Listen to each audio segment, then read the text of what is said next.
This is a disaster.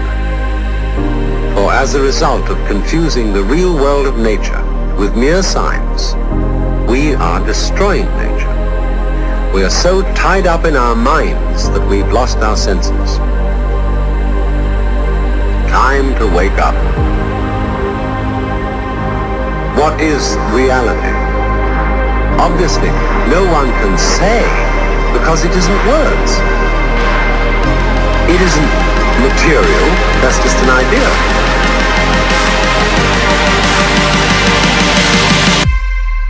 Reality is